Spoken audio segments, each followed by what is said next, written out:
Why,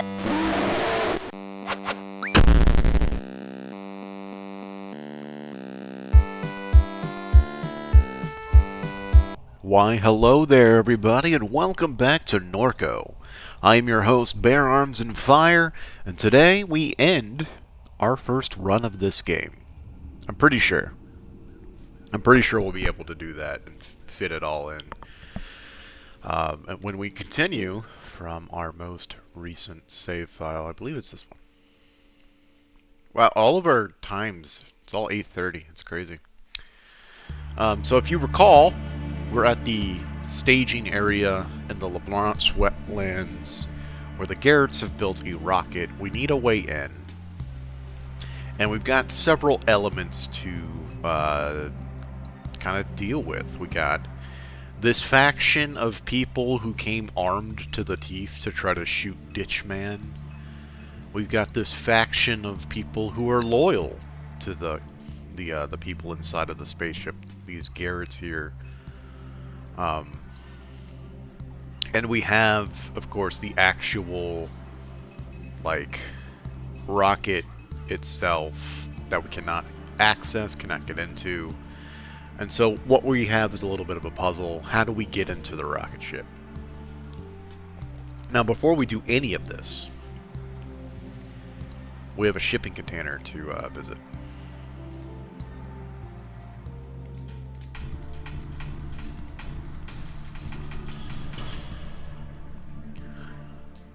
What? What did he sound like? I do not remember. It's been so long since we've seen Bruce. I'm gonna go, what? I'm doing something in here. What are you doing? What's it look like I'm doing? I'm running ground control. We've got an arc to launch. Alright, so please just try to let me focus. Please, there was an open barred shield. I'm dying here. Wait, what? Was that my one chance? Stop knocking. You know how loud that is? I've got a bad enough hangover as it is. Alright, so now we can play the voice memo. Oh, please don't tell me I deleted it. There it is, his dad. So remember, as Catherine, we heard... The first ever of Jean's Apocryphon was in a yard, and we ended up talking to a man in a garage, and he referenced to Bruce. This is that Bruce. Let's hit that button.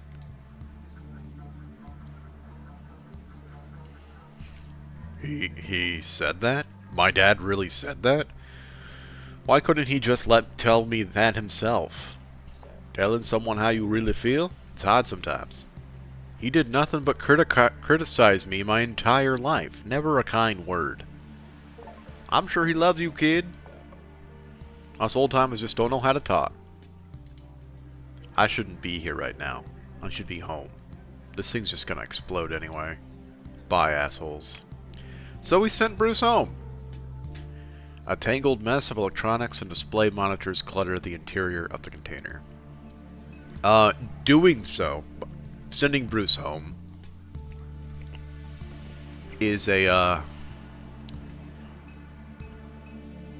one of the steps I think we need to unlock the secret ending, or the true ending. I think there's a number of ways to go about that. You can also show him the monkey, and that might help. I forgot that we could do that, but we sent him home with the voice memo. We got an achievement to send him home anyway, and now we just have a wet monkey. Because like there's clues and hints that like images results of vintage stuffed monkeys. Like he had the same stuffed monkey you had, so that's another way you can get him to go home, I think. So that's the first step. The next step is a little interesting. So here's what we do. If I had John's head, I would proudly wave it in the air, announcing God's triumph over the vile snake. We are the Garretts of Ditchman, and we hate John. So we can give him John's head. And I'll switch back to his voice. Is this John? His head? I have his head, just like Ditchman, just like him, like Ditchman, like Ditchman. John's head, John's head. Everybody, please listen. I have conducted the service of the Lord. So by hand, all right. Oh, sorry. By giving him his head, he's now standing up here. I'm the one they called Ditchman. I have taken the head of Kennerjohn. I made him suffer. He did not walk discalced as a deserter. Discalced? Discalced as a desert father should. He wore sneakers. Alright, so the thing is, we can now go over here. Where's Ditchman? Where is he? The minute he shows his face, we're gonna smoke his ass. That little dude on the shipping container screamed his head off about being Ditchman. Better hope these dudes don't hear him. Seems like that mean business. Alright, so cool. Let us then sow a little bit more discord. Boop. Grab that clip. Boop. Go back to this camp. Boop.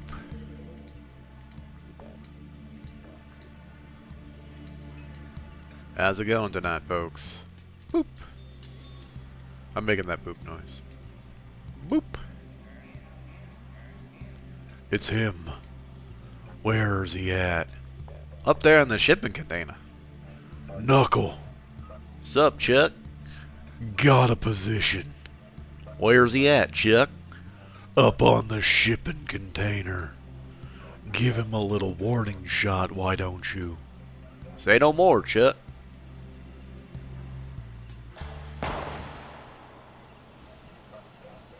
Gave the target a little scare, Chuck.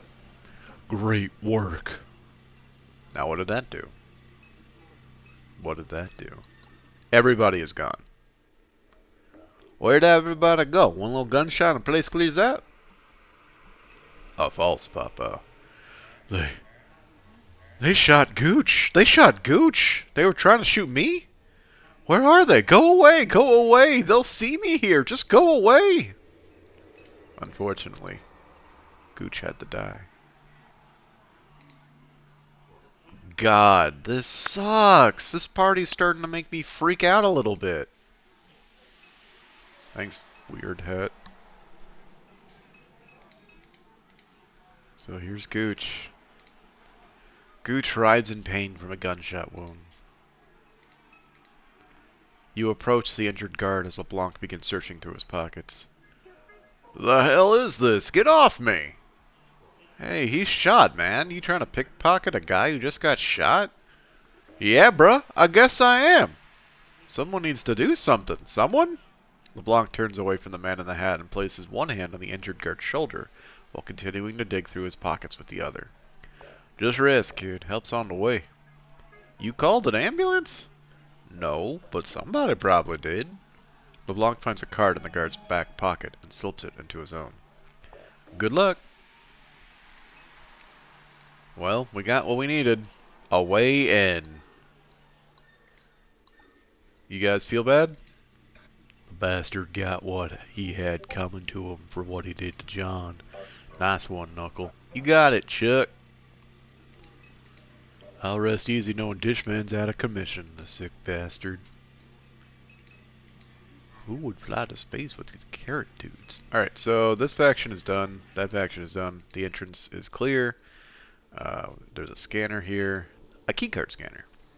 And we can enter, finally, the rocket. The panel flashes green. Looks like it worked.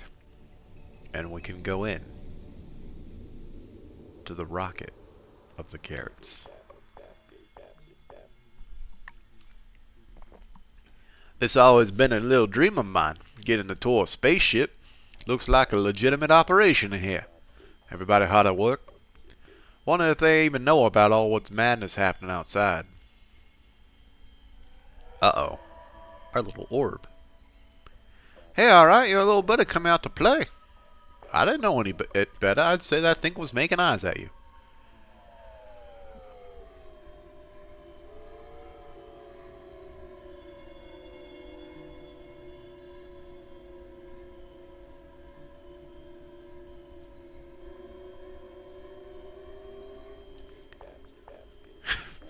Goddamn, wish somebody would kiss me like that one day. What you was doing while that thing was in your pocket? Eh, Kay? Kay, you alright? Not looking so hot. Got shaky knees? That kiss swept you off your feet? Maybe you just need some fresh air. Shall we take a walk? Or maybe what you need is darkness. Want me to dim the lights? We can find somewhere dark to walk. Like the canyons of the moon? Thinks they got sidewalks on the moon? I bet they glow at night, just like the ghost bayous do. The ghost bayous glow to show where you to go. Maybe everywhere that needs you to go just glows. You alright, kid? You alright, kid? Alright?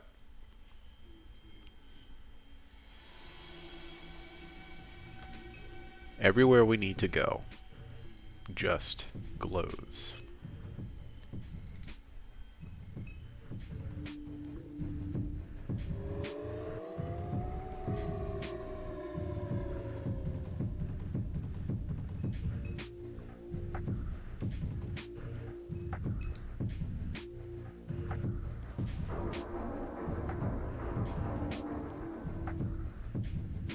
Uh-oh.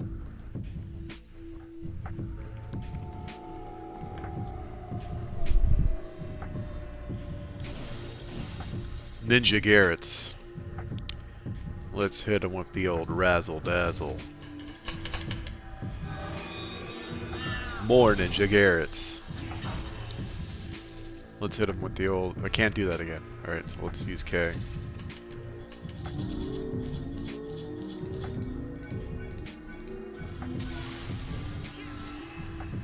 Orb. Get him. More Ninja Garretts.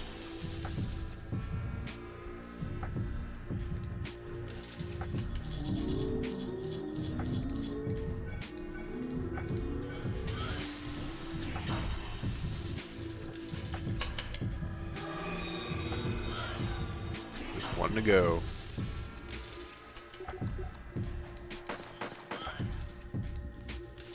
Oh, it's Kidder John at the back.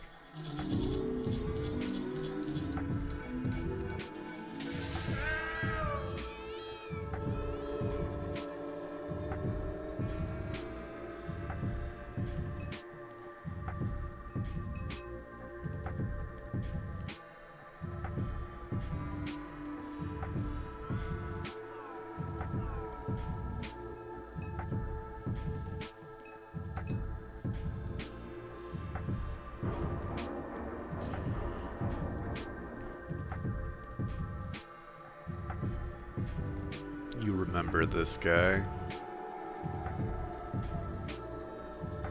We have to fight everything we've done here.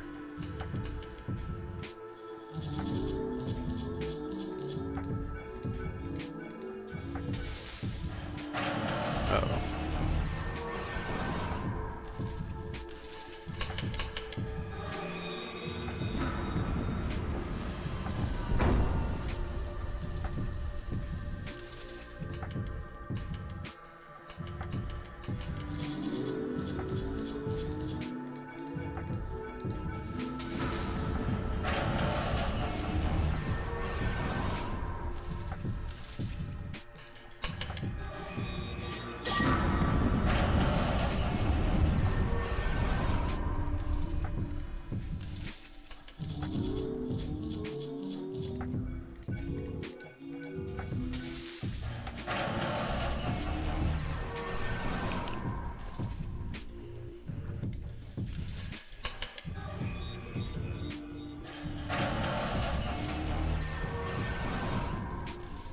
Poor LeBlanc's taking the brunt of the damage.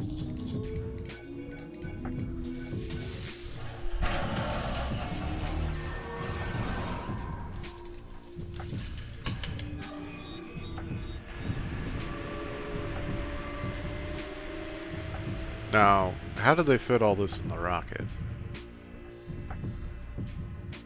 Oh, that's Super Duck. Is he the next boss? Look at all the bird imagery. Birds, birds. Bird. Egg. Bird. Bird, bird. Bird, bird, bird, bird, bird. Egg. I don't know what those are. Uh-oh! What happened to LeBlanc?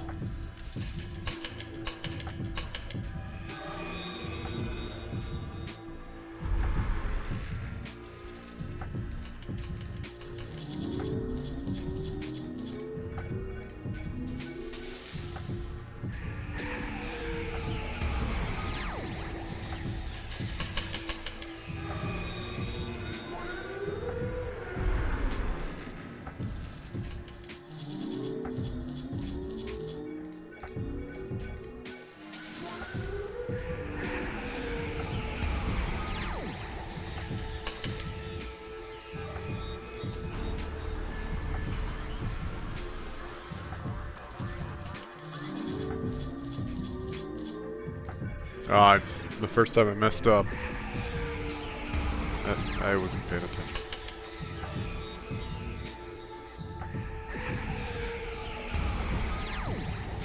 Alright, I'll pay attention.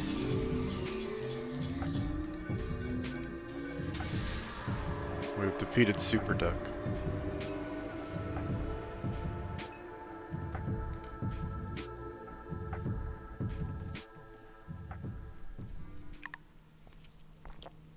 Welcome to Shepherd's Watch. We come to Shepherd's Watch. We come to. The hallucination is over. Let's go to the lookout. We find LeBlanc. The detective is slouched against the railing, bleeding from several wounds. Who puts a balcony on a spaceship? What happened to you? Tried to tell you to turn around. Why didn't you listen? If you can get out of here, go. Just go. You was running around there, just punching walls, knocking shit over. Eventually I lost sight of you, came up here to find you, but the old man... Shit. I'm bleeding out. I can hardly keep my eyes open. Let's get you up.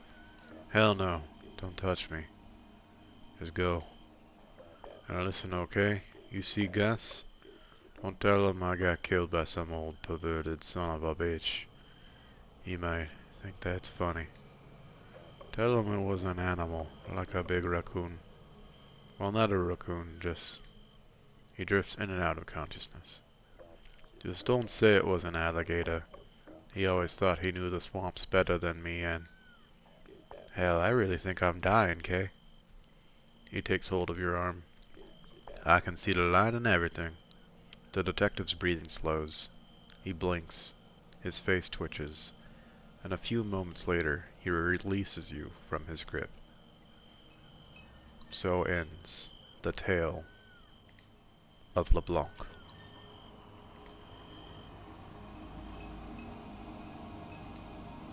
A statue towers above you, arms extended, appendages projecting out like the naked shafts of feathers.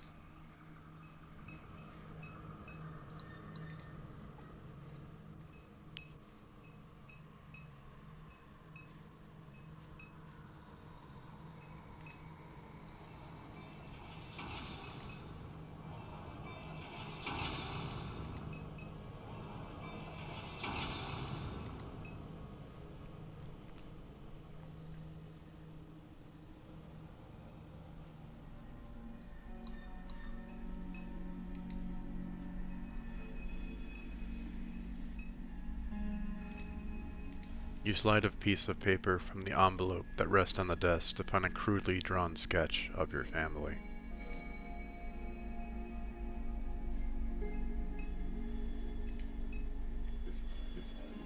Gay, did you come to watch the flames with your papa? I hope you don't mind me being here, inside of this blessed memory. The refinery at night is just so splendid, isn't it? And it shines still more beautifully in your mind. Thank you for allowing me to visit, if only for a moment. I hoped we might have a word together before our journey begins. I've lived many lives. One of them I lived in this town. I watched them build this place. I watched the plantation land become machine land. No one minded me being here, waiting for all the pieces to assemble. Time bombs are time machines. They release the future into the streets. This refinery was a time bomb, with or without me. It took less than it might seem to unstick the future from its snare. I shaved a little hole in a pipe elbow. I left a servo motor behind in a box of treasures to help it strike. Little things, little boxes, little bits of rock. That's all it takes for a town to explode. And just like John, Blue is gone. No trouble for us anymore. What are you? I am what they say I am. I was never young. I walked the eons. I came upon the tar seeps of those desert wastes and across steppes and oceans to this place. Cast from each illusion of hope, a promise I kept with the young man. A kingdom for this earth, it could never be, We sat all of us in the shed among the figs where the stars shone through the rafters. See who carried his seed pointed there and said, "Old man, you live forever. Lead his children there. His kingdom awaits them there." And so I will, you see. You're delusional. We who walk this earth forever, yes, we have all lost our minds. But our brethren await us in the sky. That I know to be true. Why my family? Because you are the last of his line. After you there will be no more. This is something your grandfather knew. He tried to tell others, but they only laughed, as many do when confronted with the truth. What did she find? A messenger. A vessel of God's light. An angel. It will guide and protect us as we fly. I have made the room nice for you. When you enter, I will be there, and your brother will be there, and your mother will as well. Your seat is prepared at the foot of her throne. Sit when you enter, child. We will leave the sins of this world behind. Our mind map has been updated. Something in the lake. Your mom saw something in the lake. Papa wants it. Papa believes the orb will guide your family to an extraterrestrial Christian civilization. Ditchman. The man in the ditch believed he walked alongside Jesus Christ and was instructed by Mary Magdalene to deliver Christ's descendants to the stars. He has beheaded Kenner John, hijacked his homebrewed spacecraft, and kidnapped your brother to complete the task. He claims to have planted a bomb in S.H.I.E.L.D's catalytic cracking unit, causing the explosion that killed your father many years ago. That, in a word, is fucked up.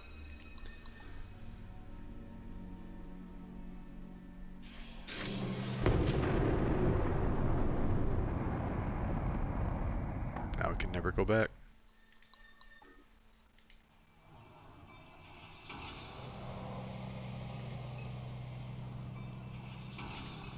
Where do we go this time?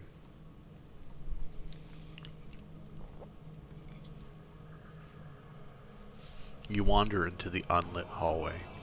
The door closes shut behind you. The darkness that surrounds you is total. Continue down the hallway. You take small steps, your hand running along the wall for guidance. No trace of light anywhere in this corridor. Your steps become lighter, your feet press soundlessly into the ground. A few steps more and the ground begins to soften like fabric. The wall becomes pliable as you drag your fingers across it. You scramble to return to the door and find yourself floating. You're floating, Kay. There's no gravity here, where you are, in this vacuum. There are no walls. There is no ground. Beneath you, if you stare with patience, you can see the curves of the Mississippi River. You can see the ponds and canals and lakes of the Gulf of Mexico. The refinery is a light in your eyes and in your lungs. The suburbs are alive tonight. The suburbs are alive. The city can't be described tonight. The city can't be described. The coastline opens wide tonight and the bayous hide. Your house is silent tonight. You'll leave it behind tonight. You slip from the endless evening and return to a delirious dream. Let's walk through this house one last time as the floodwaters rise. The humidity presses in. The refinery bleeds through the window. You place your feet into the carpet, drenched. The pumping station has failed again. Your mom will pull this carpet up again. The ditches fill again, and there will be no hiding from the floods and death or anywhere else. Look out window. The wrens weave in and out of the night. They glow unnaturally. They speak in signals about each move you make. They watch closely after you look away. Peruse books. Will you make it out alive? You will live, and your brother might live as well if you choose to save him. You'll drive the boat to the lakeshore in Kenner. You'll walk to I-10 over-ramp on Williams Boulevard. He will follow you, speaking in frightened and frustrated sighs. You'll say nothing to him as he cries, as his cries become frantic, his face a mess of tears that leak out the red beads of his eyes.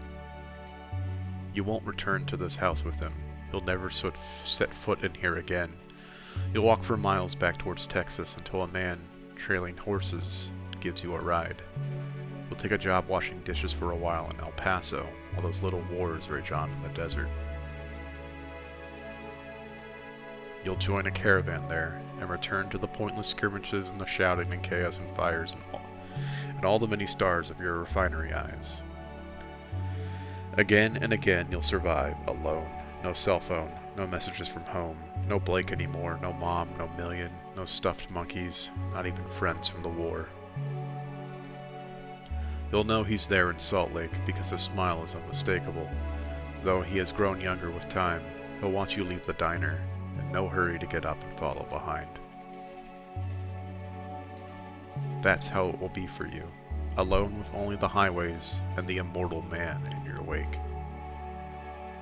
Look at Monkey. Monkey smiles at you. His eyes widen and widen. All that remains of Monkey are his eyes. Let's move. To the living room. Your mom sits on the couch of the living room, staring out the window. She doesn't acknowledge you when you enter. Sit beside her. You sit down on the couch and force her attention. When she turns to you, the indifference drains from her face. I wish you'd have come a little sooner, she says, and takes your hand. I thought maybe we'd have breakfast together or something. I actually dreamed about it. I wanted to. That's what I'd hope, she smiles. Just that you'd wanted to. She hugs you awkwardly and kisses you on the forehead before wiping tears on her sleeve. She looks down at her feet. It's flooding. You nod. Alright, well, I should. She gets up without another word and walks out of the room. The refinery explosion plays on the television when you get up to leave. Let's go to the kitchen. Cockroaches scatter from your footfalls. They feed on the crumbs and medication spilled across the table. They decorate every surface and congeal in the rising water. Open the microwave.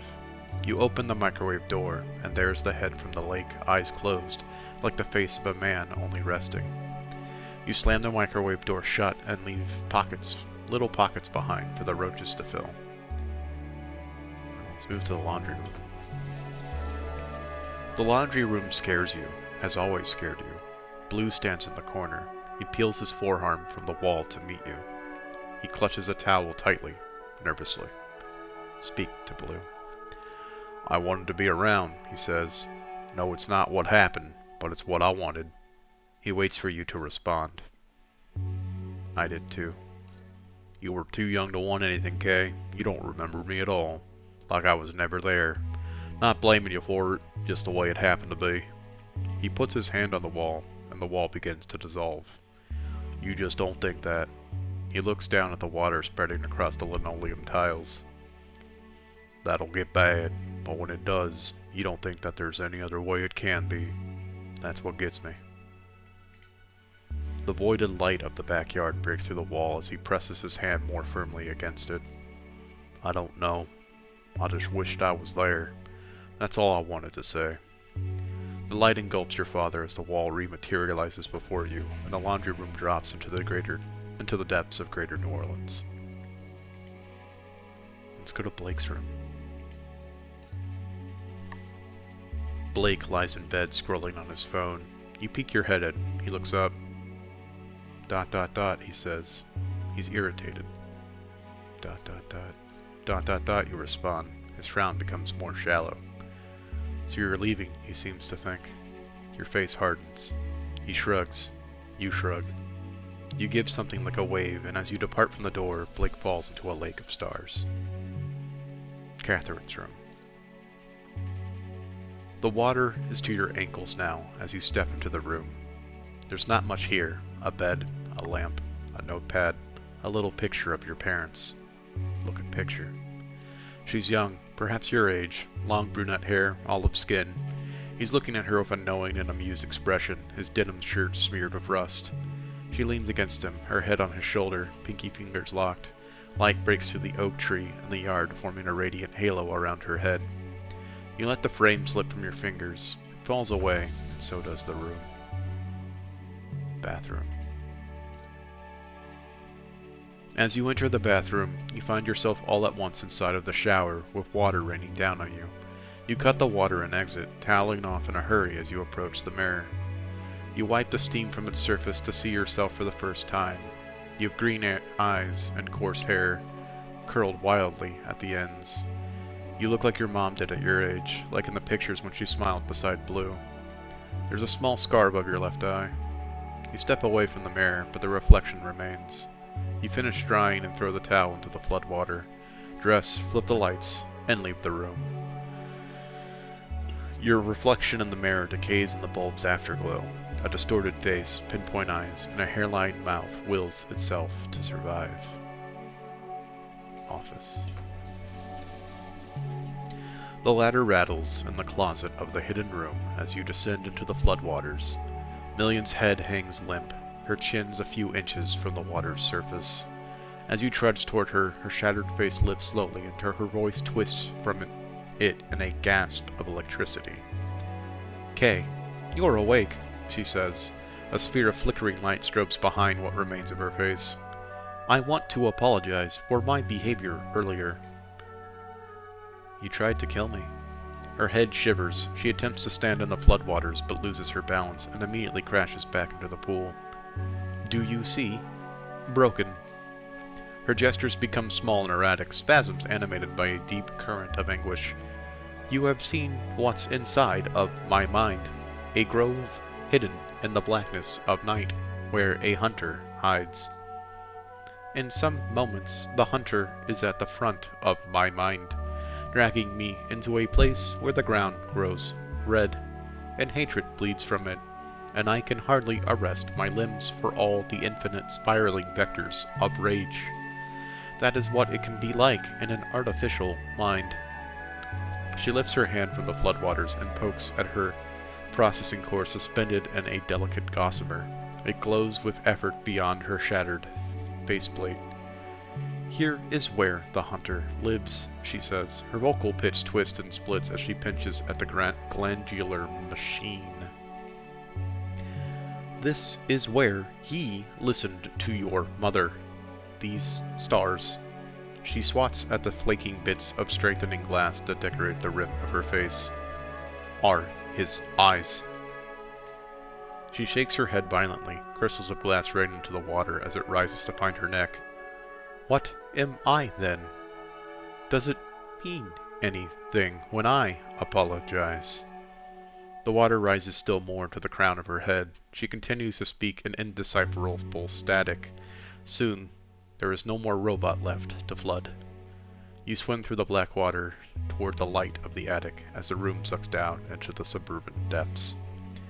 Million's face hangs in the fluid of your eyes as you float in the vacuum of the New Orleans sky.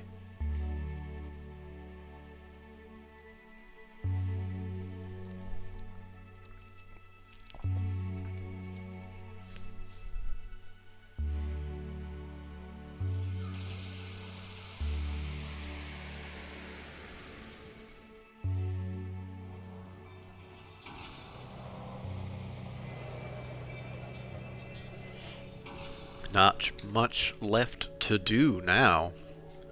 Go ahead and throw down a save here. Go over slot 1.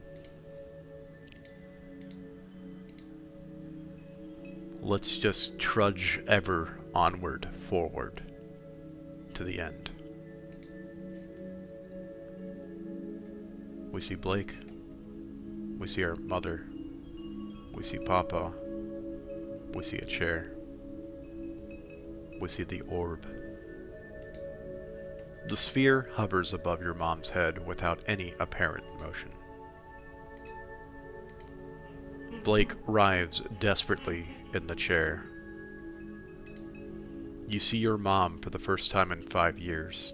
Her corpse bears almost no resemblance to the woman you remember. That's a speak. So we've looked at everything we could look at. Let's try to touch Blake. You make your way towards Blake. Papa immediately intercepts and knocks you to the floor with an aggressive shoulder tackle before casually returning to his place at the altar.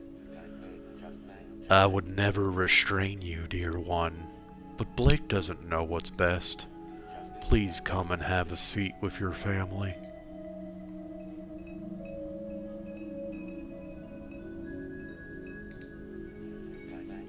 We've waited only a short while for you, child, and yet it has been an eternity, an evening without end. You have brought your mother's ring, the jewel of the Magdalene, your inheritance. The beauty and goodness and virtue of this moment floods my ancient heart. Take your seat, Kay. Be with your family.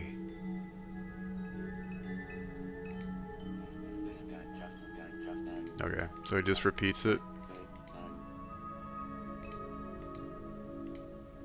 There's nothing more to look at.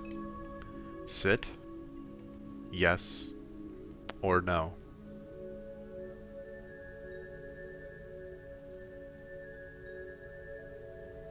No. Leave. Leave.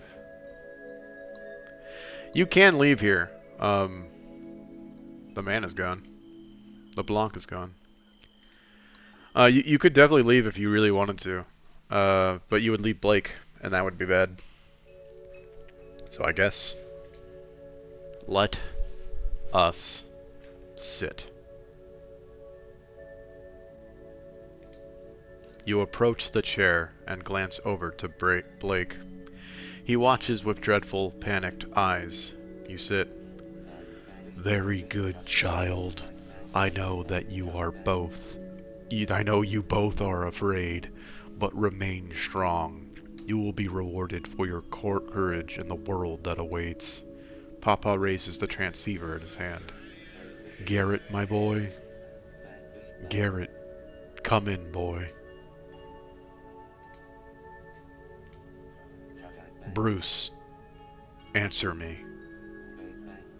Did your daddy call you home, Bruce? Bruce? Not to worry, Kay, but be with your family. I will return shortly. And then it will be time. Only a moment. This chamber's yours. And there's no leaving it now. Not for you. Not for Blake. Settle into your fate, okay? Yes. Settle in. Papa walks quickly out of the room and through the steel doors at the end of the hall. You immediately spring from your seat. You rush to untangle. Give me a sec. There we go. You rush to untangle Blake from the mess of rope and duct tape that binds him to the chair. As you peel the tape from his face, he lets out a helpless and exaggerated cry of terror. We have Blake.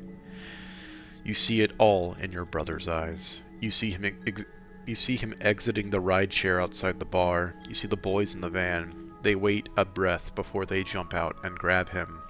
He screams, he panics, they throw a bag over his head and repeatedly hit him with small extendable batons until they're certain he's unconscious. There is darkness, color, blood, screams, light. He's in a chair, not here. Down below, beyond the door, a riot is unfolding. A gunshot, the shouts of crowds. The old man sits there before him, applying mascara with a small pocket mirror. His face is covered in little plastic jewels. They crack and peel from his face as he smiles. Blake, he says, you're awake. The others turn away as he begins to laugh. So he was kidnapped by the Garretts.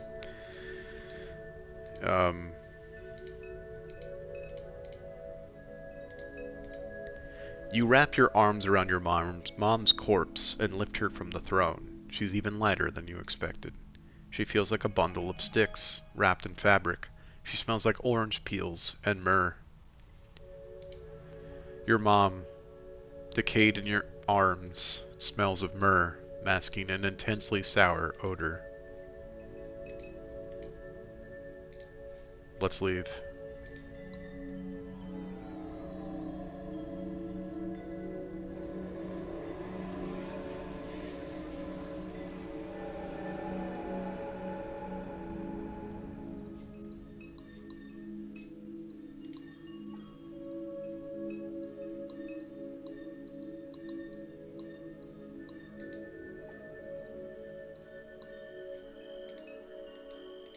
LeBlanc is gone.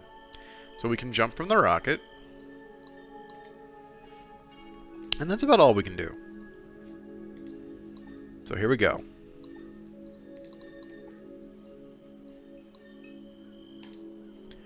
Dive into the lake? Yes. You approach the railing.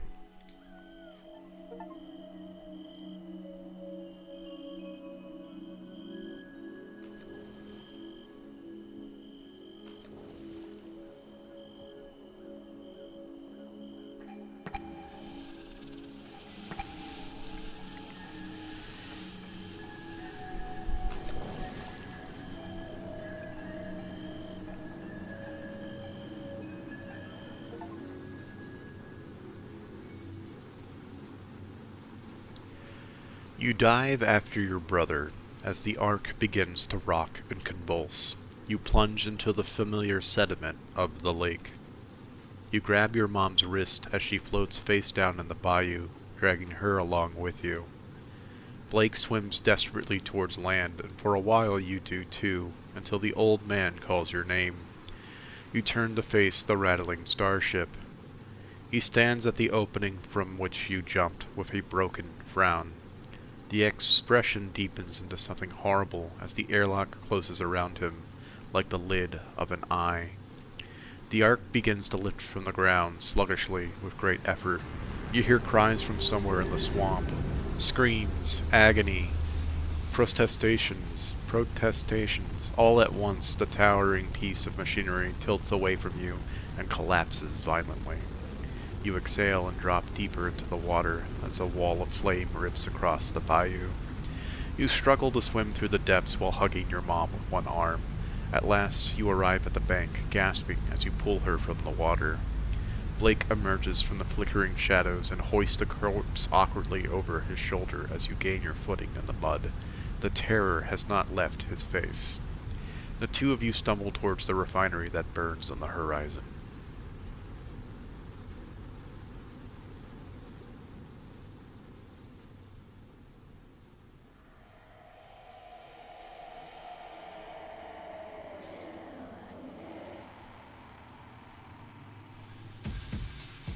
And that, my friends, is Norco. Shout out to Yutz, the writer, pixeler, and coder of the game. Shout out to all of these other people who helped make the game become what it is. Shout out to the team at Raw Fury who helped publish this game.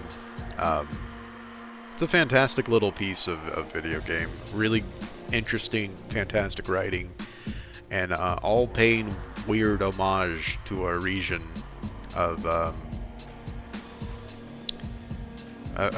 South Louisiana that I guess not really a lot of people know about, or care about, or even ever think about. I don't know. It's where I grew up, so it's cool to see that in a video game. And such a weird, deep, crazy, regional specific, geography focused, river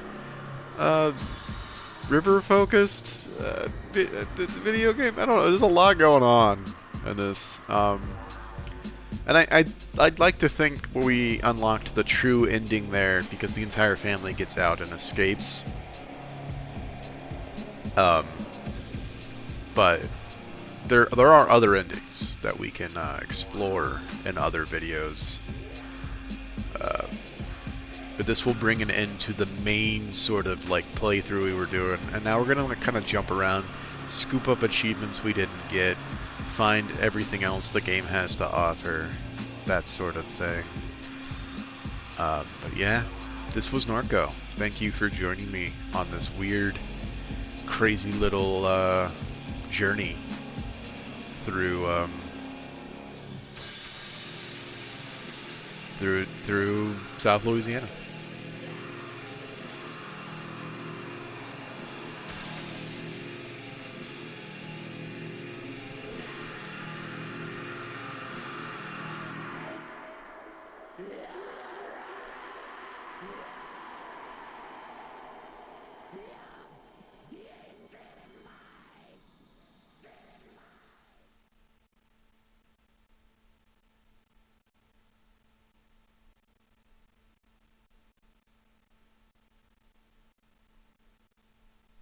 And it just kicks us back out to the title.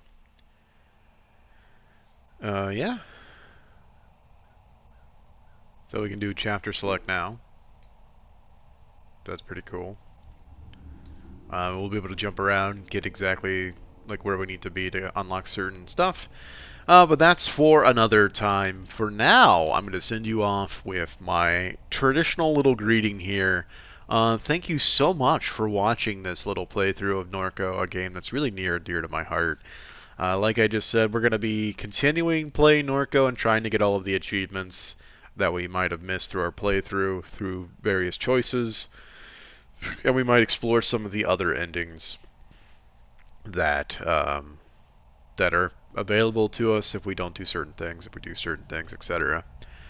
But for now, I have been Bear Arms and Fire. This has been Norco. Thank you so much for watching. You have been great.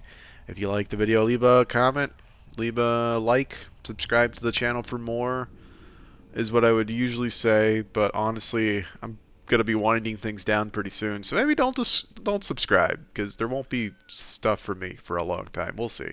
I don't know. It's neither here or there. All I have to say is thank you for watching, and I'll see you in the next one. Goodbye for now.